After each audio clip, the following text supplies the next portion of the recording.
Hello and welcome to Pictorial Planet. Today we're going to be starting a new series on metering. We're going to be looking at different ways of metering a scene and how to set that on the camera appropriately. We're going to start really basic with a handheld meter and doing an incident light meter reading. Now I say that's basic, but actually it's probably one of the most accurate ways of metering a scene. I'll talk about that in a moment. So in this mini-series about metering, I'm going to cover various different ways of metering your subject. And today we're going to be talking about probably the simplest way, the incident light meter reading. There's different ways of doing this. We'll cover those in later videos. We're really in the basics right now of how do I measure the light that's hitting the subject and reflecting off that into my camera.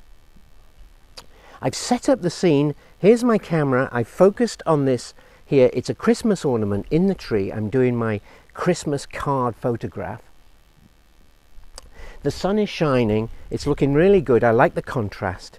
And I now need to know what to set my camera at. What settings do I need?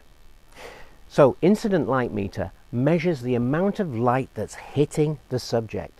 It doesn't take into account the subject brightness or reflectivity. That's actually very important, because incident light meter readings are probably the most accurate meter readings. You're actually measuring the amount of light that's coming down. You're not taking into account reflectivity, which you don't know about. You don't know how much the leaves reflect light. How much do they reflect? The mirror ball, how much does that reflect? We don't know. In other videos, we'll be looking at spot meter readings as well as incident light meter as another way of doing this. But today, let's keep it simple. So to do an incident light meter reading, I need a handheld meter. And there's lots of them around that do incident meter readings. And the way you can tell that is that they'll have this Invacone, this white cover that covers the sensor. That is your incident meter reading cone.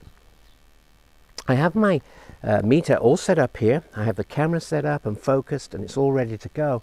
So now I'm going to measure the amount of light hitting my subject. I point it at the camera. I want to know the line of sight from the subject to the camera, how much light. 125 at f11. I can now set that on my camera. If this was a landscape picture and I wasn't right next to my subject, but my subject was in the distance, I'm not going to walk over there and take an incident light meter reading.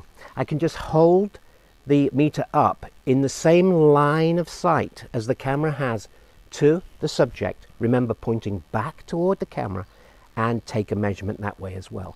You'll get exactly the same measurement. The sun is 93 million miles away, and the inverse square law really doesn't come into effect when you're doing landscape photography. Okay, so 125 at f11. I've got my camera set up. Let's take the photograph.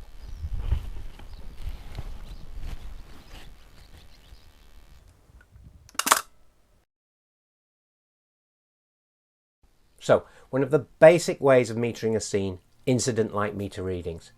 It might be basic, but actually it's one of the most accurate ways of metering the light. It doesn't take into account the reflectivity of the subject, which, when we're looking at the subject, we really don't know what it is. So, in future videos, I'm going to be looking at different ways of metering. I'll be looking at spot metering. I'll look at the duplex metering system. I'll look at mixing incident and spot metering, and how we can adjust our camera for those light meter readings. Why don't you give me a thumbs up, subscribe to the channel, and follow me in this mini-series. Thanks for watching.